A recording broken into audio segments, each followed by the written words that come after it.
I was born in London on April 3rd, 1935, but soon my parents moved to a house just outside the city. We lived, we lived there with Nanny, whom I adored, and a bull terrier called Peggy. My father was an engineer with a job in London. His hobby was motor racing.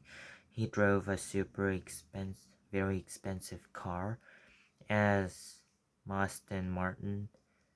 He sometimes took me for a ride in the car, but I don't remember much about that. When I was 5 years old and my younger sister Judy was one, we all went to live in France. My parents wanted us to grow up to speaking fluent French, but we had no time to learn after only a few months. Hitler Hitler began the series of invasions that led to World War II. It was no longer safe for us to stay in France. Our house Our house outside London had been sold, so we went to stay for a while in a lovely old manor house where my father had grown up. My manor house was way out in the country with a big farm next door. On the grounds were the ruins of a castle where the wicked King Henry 8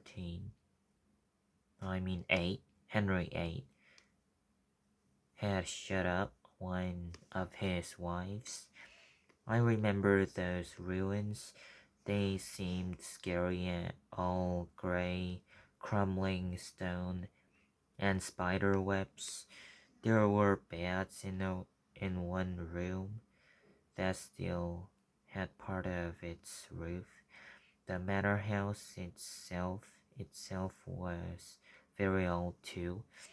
If you walked from one end to the other, you had to go down one or two steps here, up up a little slope there, and soon because different parts had been built at different times. I was made of gray stone, which was cool in summer and very cold in winter. There was no central heating. There,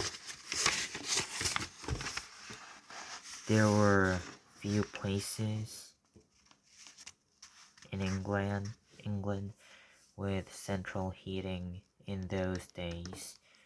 Inside the manor house, there was always a faint smell from the oil lamps that were lit every evening, for there was no electricity. Even now, 50 years later, the smell of oil lamps always makes me think of the manor house. I called my father's mother Danny Nut.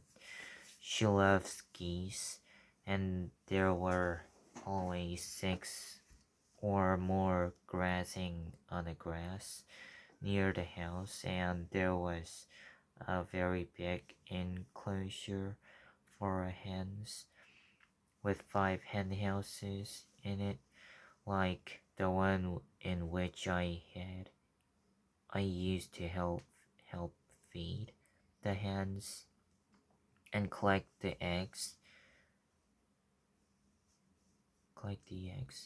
Finding them was rather like an Easter egg hunt because many of the hens preferred to lay under bushes rather than inside the hen houses. There were cows in the fields nearby in those days.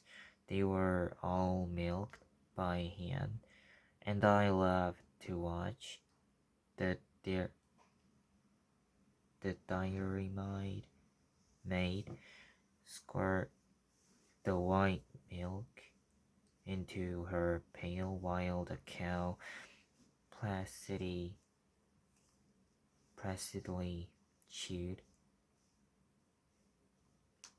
chewed its cud.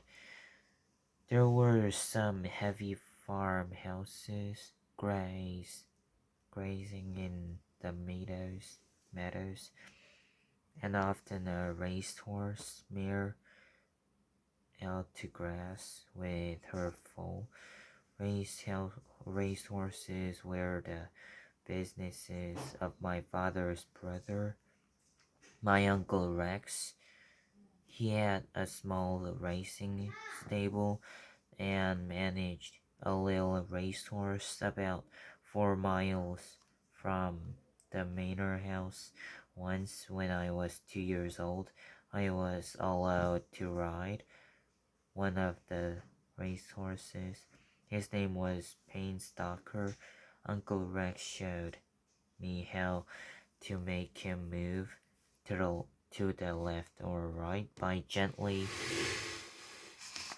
by gently pulling one of the reins,